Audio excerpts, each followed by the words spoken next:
Hi, it's Mr. Fletcher here. We're going to be looking at some factorising this morning. Now, the first thing to realise about factorising is what is it? So factorising is to put in brackets.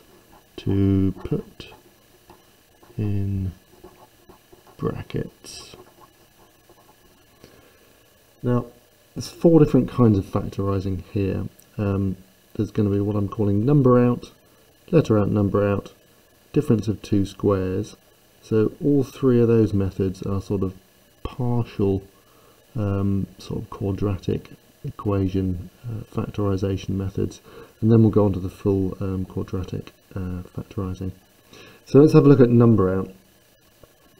So when we've got a number out problem, what we're asked to do is find the highest common factor of the two numbers.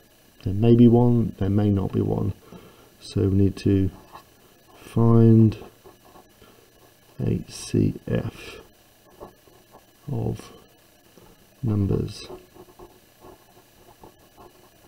Okay, so the highest common factor of 6 and 9 is going to be 3. So we'll take the 3 out, and then we'll put the rest of it in brackets. So there's an invisible multiply sign in here, right? So 3 times what is going to give me 6x. That's going to be 2x, right? And 3 times what is going to give me positive 9. That's going to be positive 3.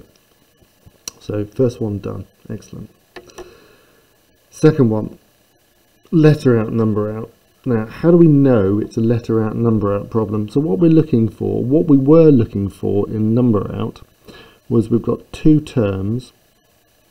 So each of these is called a term. So we're looking for something that's the same, if you like, in both of the terms.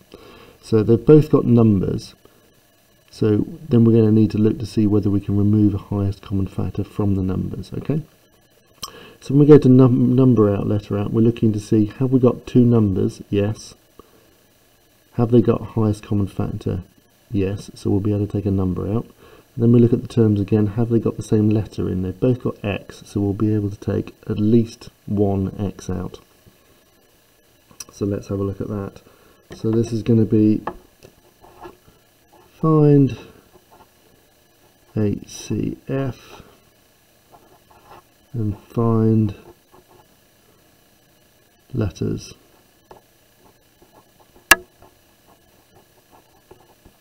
Okay. So the highest common factor of 2 and 6 is going to be 2, so we'll take the 2 out.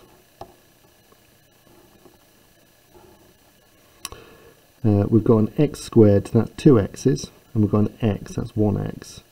So the smallest of those is the 1x, so we can only take one of the x's out. Okay.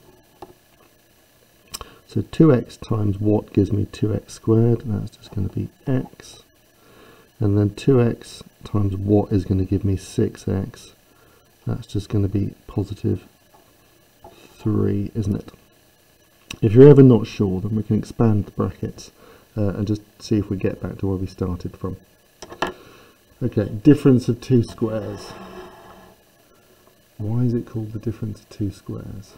Well, difference in maths means subtract. So there we go. So difference.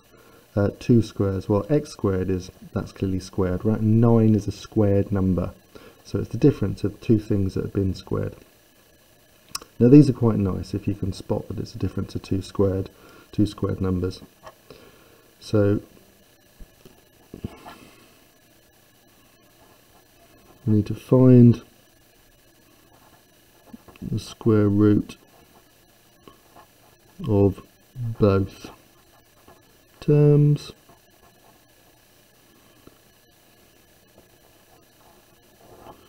and there'll be a plus version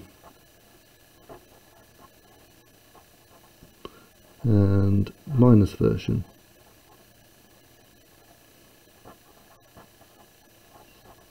Okay, we'll see what that means in a second.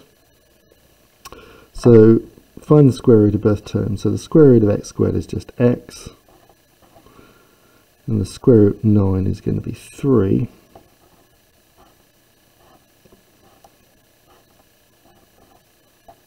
There you go. So I've got the square root of both terms, and I want a plus version, and a minus version, and that is all we have to do.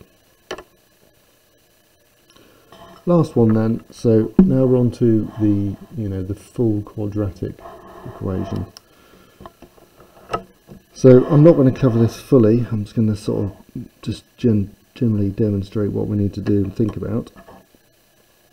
So we need to find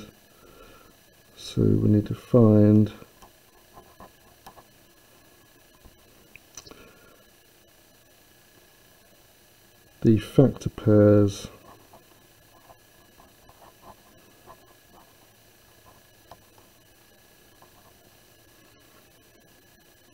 for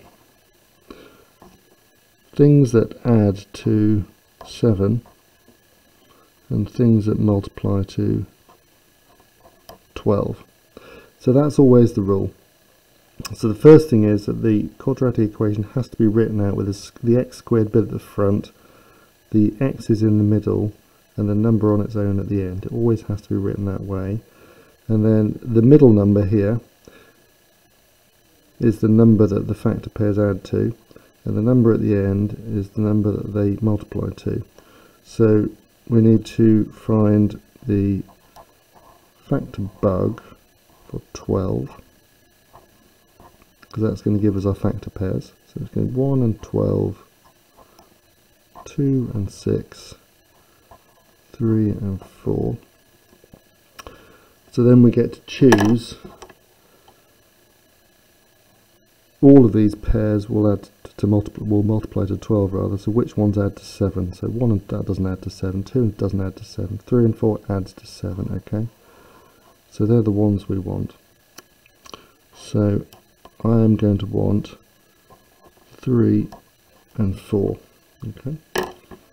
Now once you've got that, you're pretty much home free. So then we're going to put in brackets. I'm just going to have x, so that's a positive 3, so I'll put that, and x, that's a positive 4. We've got that. Now there's a bit more to this, and I advise you to have a look on Mr. Hegarty for the full story about this, but that gives you the main steps for solving quadratics.